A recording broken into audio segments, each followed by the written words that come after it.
Good evening, fans. Tim Kitzrow here, the voice of NBA Jam, and you're listening to the Game Dev Breakdown Podcast, brought to you by CodeWritePlay.com. Whoa, boom shakalaka. My mom gave birth in 1985. I was bluer than a Pac-Man ghost, barely alive. In the Cold War, my only blanket was Tetris. I played Rampart with Reagan, rampaged the world for breakfast. The laundromat was my sanctuary, the arcade was my church. All right, welcome back. Todd Mitchell here. It's Game Dev Breakdown. I told you we would do more shows soon. And here we are. So this time we are doing sort of a community topic show. So it's not really news per se, but I try to stay plugged in around the web and see what you kids are talking about these days. Try to stay in touch with the community. Hang out on Reddit sometimes, Twitter. Got a Discord server where game developers hang out. I participate in other Discord servers. So, I like to stay connected. Try to give something back. Pay no attention to the fact that I run a podcast that all those people could be listening to. So, no, it's not about that. This topic came up, and it was one that has never really come up on the podcast. So, supporting your game, I'm talking about providing like customer support, tech support, once you've launched a game, whether it be in the mobile store or on Steam, something like that. Now, if you know a little bit about my background, you know that I have released a game in the past, and it was an educational mobile game for kids, like young kids, learning letters and numbers, that age. So I haven't had to do as much of this as I thought. You might hear that and think, okay, you've done more of this than anyone. First of all, children can't write emails, so that's no problem. And parents were not as needy as I thought they might be. I mean, that's a credit to them. So I didn't have to do much support after my game. However, I have about 15 years of professional software experience outside games. That has included time in QA.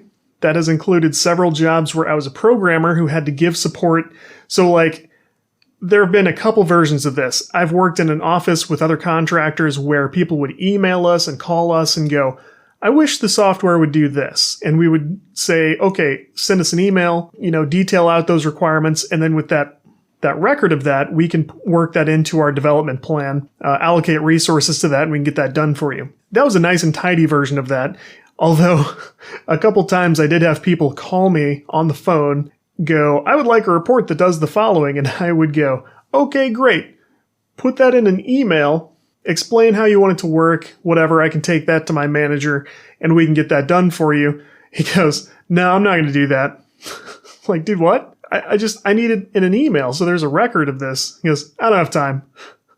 I said, no, sir, I don't think you understand. If you don't send an email, we can't do it. He goes, well, I guess don't worry about it. And we didn't do it. I'm not going back and like, this guy called and he wanted me to. No, forget it. You've got time. You've got time. Stay at work an extra 15 seconds today if you need to. Anyway, the other version of this I've done is I've worked as a software developer, like a specialized software programmer who, these were both retail stores that I worked for their corporate offices. We would have to take calls from people or somebody would just walk over to our desk. These people were in-house that we were supporting and they would come to me for stuff like, I can't get my phone to work. I swear to you, at a .NET development job, I've had to stop what I was doing, get one of those networking like phone board punch tools and go repunch like telephone wires. I had no idea what I was doing, but my manager showed me one time. He's like, sometimes we have to do this. I'm like, why? You don't have any networking people? You don't have anything? Well, sometimes it's on us. This is stupid. And if your manager won't protect you from that, well, then you're just screwed. So, point being, support has been much too large a portion of my career. And I say that because if you're a game developer, you really shouldn't have to do this either. But as this person on Reddit said, and I want to send him a little shout out, his his name on Reddit is My Reddit Account Bro. So that's funny and creative. I guess that could be a woman who created that name. So anyway, this person creates a post on Reddit and basically explains just this. They're coming up on their first release. They're going to put a game out on Steam. They've worked on it for a while. It's their first project at this scale. But this person has a full-time day job. And, indie developers do what we do. during nights and weekends. You know that. I'm a little different. Sometimes I get to do that, full time during the day. Sometimes I don't. But traditionally, indie is for weekend warriors. You know how it goes. So this person's thinking ahead, which I like, and says, I don't know that I have time to support this the way it might need. So, and that, I don't think that necessarily means that there's anything wrong with the game. It just means this person works full time. I'm sure that job's demanding. Indie development, you do a project. I'm sure he or she would like to move on after this and start something else. Support is kind of intimidating when you don't know how you're going to fit it into your day. So they ask, how long do you guys usually support your games? They say, they're going to sell it for money, but this isn't about the money and they don't expect a ton of money off this project. I get it. It's not like you get to quit your day job after your first game launches, if you're most people. So they said, how do you guys tackle this? What's it look like? What kind of time does it suck up? So I didn't have a ton of input on these are the hours I sunk into my game and this is the kind of time it took and what I had to do. I was lucky that I didn't actually hear about very many defects or bugs or anything at all. I think I found the only bug out in the wild. I used the Love 2D framework for my last game, and it has an unusual kind of wrapper project to get it through iTunes and onto the iPhone, because it doesn't really just natively support iOS. So I discovered that if I had a certain configuration set up, like if I received a call while the game was being played, which I never tested, I didn't think of that. I should have, and I will in the future, but I didn't test receiving a call on the phone while you play the game. That crashed it.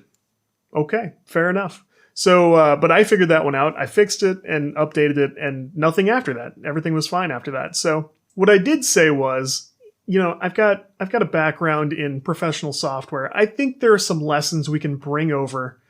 I think there are some strategies you can sort of employ and leverage to help yourself once your game launches. And there's a couple of big ones. First of all, the answer to do I have to provide support? Short answer, yes. I mean, long answer is anything worth doing is worth doing well. And that includes, if you've got a game coming out, it needs to look the best it possibly can. If you're an indie, there's a great chance, if you're not working with a small publisher and calling yourself indie, which that's a topic for a different debate, but if you're an indie, you probably don't have a huge time crunch. Take the time you need to make your game perform the best it can. If you know about bugs, fix those bugs. That's pretty routine stuff. I know it's easier said than done, but you wanted to do this. You want to charge money for it, and you need to put out your A material, even if you're not AAA. No problem. So fix your bugs. Fix your bugs, everybody. If and when you fall short after launch, there's a good chance. Everything needs to be play tested. Let's talk about that first real quick. You can't put out a game that you have been the only person to play it. That's never going to work. You can do it. You should expect a nightmare to come back after launch. Immediately on day one or before day one if you send it to reviewers. It's going to come back broken and looking bad, and people, I don't know what it is. The developer brain can no longer think and function in exactly the same way the player brain does. We know too much. We focus on the wrong things. It's not their fault. It's our fault.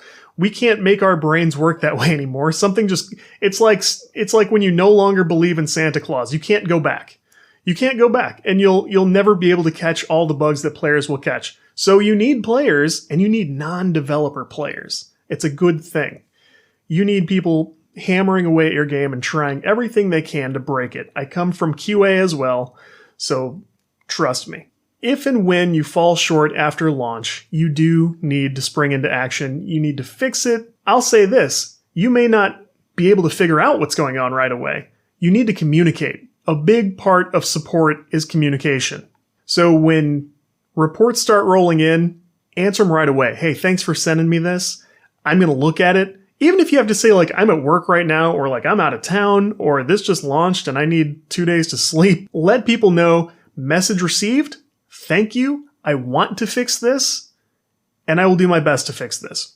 You don't have to commit I will find the people who killed your father. It's not like that. It's hey, I'm going to take a look at this. I'm doing my best. Thank you you don't have to commit to anything. Just thank you for bringing this to my attention. Doing my best to make this the product you want it to be. You don't necessarily have to commit to I don't think you need to commit to getting back to somebody, But thanks, I've got it, wrote it down, thank you so much. So you do need to spring into action though, and it's going to be tempting to get that. You may not have even closed your editor yet. You're going to jump back in the code base, go, here it is, burp, burp, burp, fix and patch. I'm going to suggest something different here. Here's the first big one. The first big lesson we can bring into the game industry from somewhere else, the concept of a knowledge base. If you're not familiar with this is a customer service thing where usually you're on a team, you're all customer service people who talk to people all day long, and because you don't want each case to be like square one, like you've never supported this before, there's usually a central repository for information that can look different ways in different environments, but you need a knowledge base. And you should start one of these for your project, and it can look like whatever you want it to look like for you. But you should start a file, start a OneNote notebook. There's a bunch of ways to do this. Start a local wiki for yourself. It doesn't really matter. But when you interact with a player who has found a bug or is having your software crash, or they've observed something unusual, like, hey, when I do this, it hangs for just a second. It's not like a full-on bug, but like it's surprising. When you interact with people and have those conversations, don't just rush to the code base and hammer it out and fix a patch and move on and forget about it. Start a file. Make a record of that and add your own notes, anything you discover in the code. This sounds like more work, and really it is, but over time it's going to decrease that amount of work, right? Because otherwise you're that new customer support person on day one. I mean, because your game's going to be around as long as you've got an agreement with stores, app stores, game stores. Like this game could be around for the next 5-10 years until it's no longer compatible with whatever devices. But it has potential to be around for years, and you're not going to be familiar with your own code. I'm a careful software developer, and I'm fairly neat and fairly organized, but I shudder at the thought of opening my own code bases from earlier this year. There's stuff I probably wrote during the summer that I don't want to see right now.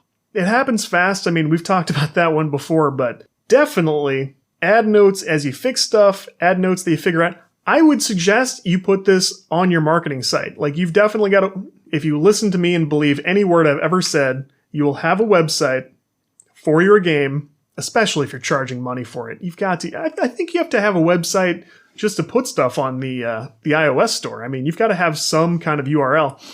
You've probably got a website, and you could add a section, just add a tab that says support once you've got games that you're offering as a product, and put some version of this knowledge base up on your support, mini site or, section of your website. That can be the first thing people browse if they're having trouble. Now, while you're working on those changes to your website, and if you use WordPress like I do, it's all very simple. You log in, do whatever you want, and you're done. But while you're at it, think about a support forum.